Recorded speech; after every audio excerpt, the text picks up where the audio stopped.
Oral sex হলো যৌন উত্তেজনার একটি বিশেষ পদ্ধতি, যেখানে সাধারণত কী করা হয়, মুখ ব্যবহার করা হয়, অর্থাৎ মুখের মাধ্যমে যৌনাঙ্গে যৌন উত্তেজনা প্রদান করা। এখন প্রশ্ন হলো, এটা ভালো নাকি খারাপ এবং এটা করা স্বাস্থ্যের জন্য ক্ষতিকর কিনা। প্রিয় দর্শক, চিকিৎসা বিজ্ঞানের মতে যৌনতা হলো সম্পূর্ণ ব্যক্তিগত একটি বিষয়। তবে যদি যৌন কার্যকলাপ নিরাপদে এবং সম্মতির ভিত্তিতে হয়, তাহলে এটা শারীরিক এবং মানসিকভাবে কোনো ক্ষতির কারণ হবে না। এবং চিকিৎসা বিজ্ঞান বলছে, যদি দুজনই সুস্থ থাকেন, দুজনেরই এতে সম্মতি থাকে এবং উভয় যদি এতে স্বাচ্ছন্দ্য বোধ করে এবং সঠিক স্বাস্থ্যবিধি ও সুরক্ষা মেনে করে, তাহলে এটা সম্পূর্ণ স্বাভাবিক এবং এটা বিপজ্জনক না। এবং চিকিৎসা বিজ্ঞান এটাও বলছে, যদি কারো মুখে বা যৌনাঙ্গে কোনো সংক্রমণ থাকে, তাহলে এই ওরাল সেক্সের মাধ্যমে সেটা একজনের দেহ থেকে আরেকজনের দেহে ছড়িয়ে পড়তে পারে।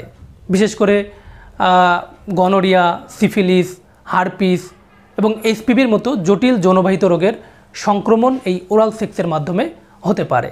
এছাড়া অনেক সময় নারীদের ব্যাকটেরিয়াল ভ্যাজানোসিস নামক একটা রোগ হওয়ার সম্ভাবনাও থেকে যায়। এছাড়া ধর্মীয় দৃষ্টিকোণ থেকে যদি বলি, বিভিন্ন ধর্মে এই ওরাল সেক্সের ব্যাপারে সাধারণত ভিন্ন ভিন্ন মত রয়েছে। বিশেষ করে ইসলাম ধর্মেও আলেমদের মধ্যে এটা নিয়ে অনেক মতভেদ রয়েছে। কেউ কেউ এটাকে সরাসরি হারাম বলেছেন, আবার কেউ কেউ বলেছেন মাখরু। তো আমি এই ভিডিওটি শ্যুট করার কিছুক্ষণ আগে ইউটিউবে সার্চ করে ন্যাশনাল এবং ইন্টারন্যাশনাল বিশিষ্ট কয়েকজন ইসলামিক স্কলারদের কিছু লেকচার শুনেছি। তো তাতে আমি যতটুকু জানতে পেরেছি, ইসলামে এটাকে সরাসরি নিষিদ্ধ বলা হয়নি, তবে ম্যাক্সিমাম আলেমগণই যুক্তি অনুযায়ী এটাকে বা এটা করার ব্যাপারে তারা নিরুৎসাহিত করেছেন এবং তারা এটা বলেছেন যে এটা করা সম্পূর্ণ অনুচিত এবং এটা একটা অপছন্দনীয় কাজ বলে তারা উল্লেখ করেছেন।